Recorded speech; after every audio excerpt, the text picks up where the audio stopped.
Familia querida, el Señor les bendiga y les guarde. Hay un verso en la Biblia que todo cristiano debe saber de memoria. Está en Juan 13:14 y dice, si yo, el Señor y Maestro, he lavado los pies, también ustedes deben lavarse los pies los unos a los otros.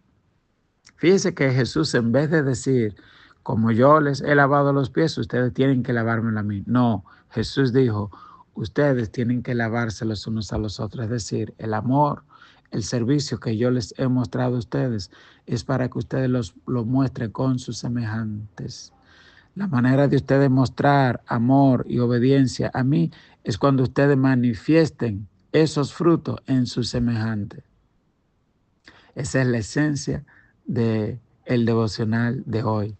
También hay un versículo que dice que en esto consiste el amor, no en que nosotros hayamos amado a Dios, sino en que Él nos amó primero y entregó a su Hijo por nuestros pecados, en propiciación por nuestros pecados. Es decir, Él nos amó cuando no lo merecíamos, cuando éramos enemigos de Dios, rebeldes a su palabra y alejados. Él envió embajada a este mundo perdido. Él envió un embajador y no envió un ángel, envió a su propio Hijo. Y no lo envió solo para predicarnos y darnos un mensaje lindo y esperanzador, sino que también lo envió a morir por nuestros pecados cuando nosotros no lo merecíamos. En esto consiste el amor. El tema de hoy, amor a Dios y al prójimo. Primera de Juan 4, 1 al 21. Amados, no creáis a todo espíritu, sino probad los espíritus si son de Dios, porque muchos falsos profetas han salido por el mundo. En esto conoced el Espíritu de Dios.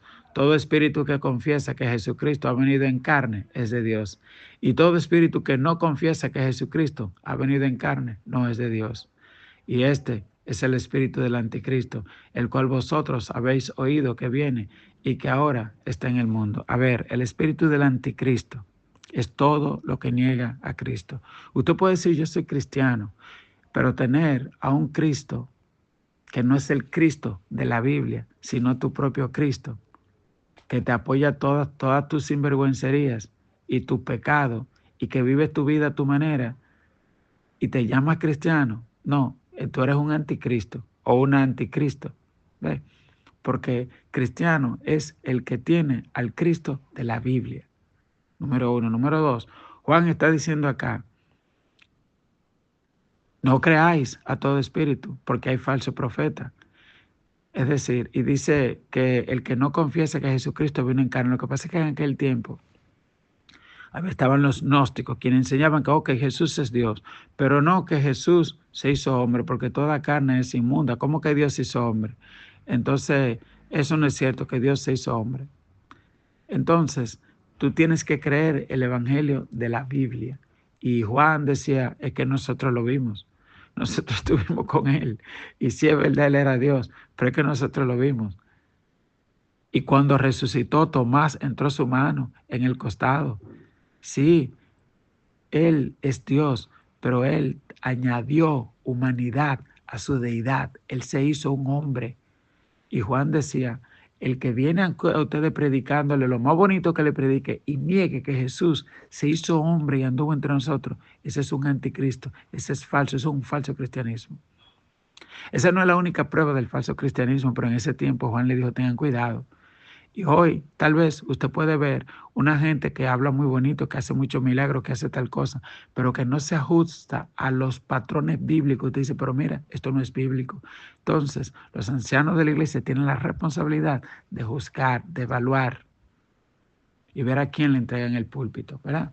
Dice el verso 4, hijitos, vosotros sois de Dios y los habéis vencido, porque mayor es el que está en vosotros que el que está en el mundo. Ellos son del mundo, por eso hablan del mundo, y el mundo los oye, y nosotros somos de Dios. El que conoce a Dios nos oye, el que no es de Dios no nos oye. En esto conocemos el espíritu de verdad y el espíritu de error. Oiga el otro problema, que hay gente que le encanta escuchar el espíritu de error. Saben que esa gente lo que están hablando es cosas alteradas, pero como ellos, eso es lo que les gusta, pues eso es lo que quieren oír. Pero si tú le predicas la verdad, a ti no te quieren oír, porque tienen su propio Dios. Y tal vez hay iglesias que estén llenas de gente, pero gente que están oyendo el Cristo que ellos quieren, no el Cristo que dice la Biblia. Hay que tener mucho cuidado con eso. ¿Ok? Y usted y yo debemos cuidarnos, cuidar nuestro corazón de eso. Buscar el Cristo que dice la Biblia. Dice el verso 7, amados, amémonos unos a otros porque el amor es de Dios. Todo aquel que ama es nacido de Dios y conoce a Dios. Oiga qué lindo. El que ama es nacido de Dios y conoce a Dios. El que no ama no ha conocido a Dios porque Dios es amor. Se lo aprendió de memoria. El que no ama no ha conocido a Dios porque Dios es amor. Primera de Juan 4:8. En esto se mostró el amor de Dios para con nosotros. En que dice, y esta es la prueba de ese amor, en que Dios envió a su Hijo unigénito. Fíjese que Juan no dice simplemente a su Hijo, dice a su Hijo unigénito. Ok. Se hizo hombre, Dios hizo hombre, a su Hijo unigénito al mundo para que vivamos por Él. No solo lo envió para darnos un lindo ejemplo, no. Lo envió para que vivamos por Él, para dar su vida, para que en su muerte sea cancelada toda deuda nuestra y nosotros vivamos por Él. Dice acá, en esto consiste el amor, no en que nosotros hayamos amado a Dios, sino en que Él nos amó a nosotros y envió a su Hijo en propiciación, en pago por nuestros pecados. Amados, si Dios nos ha amado así, así debemos también nosotros amarnos unos a otros. Nadie ha visto jamás a Dios. Si nos amamos unos a otros, Dios permanece en nosotros, y su amor se ha perfeccionado en nosotros. ¿Usted ve lo que dice? Dice, a Dios tú nunca lo has visto. Como tú manifiestas si el amor de Dios está en ti, es si tú amas a tu prójimo. Como Dios es amor y Dios está en ti, entonces tú vas a amar a tu prójimo. No lo vas a aborrecer aunque Él te aborrezca a ti. ¿Ok? El verso 13 dice, en esto conocemos que permanecemos en Él y Él en nosotros, en que nos ha dado de su Espíritu. Y nosotros, oiga eso, dice, Él nos ha dado de su Espíritu, de su esencia, de lo que hay en Él tiene que haber en ti. Si no, si lo que hay en ti es de Satanás, pues tú tienes que revisarte. ¿Qué esencia hay en ti? ¿Qué espíritu hay en ti? Dice el verso 14. Y nosotros hemos visto y testificamos que el Padre ha enviado al Hijo, al Salvador del mundo. Todo aquel que confiese que Jesús es el Hijo de Dios, Dios permanece en Él y Él en Dios. Y nosotros hemos conocido y creído el amor que Dios tiene para con nosotros. Él dice, hemos conocido, Él vio el amor. Por eso Él se quedó con Jesús hasta lo último en la cruz. Porque Él vio.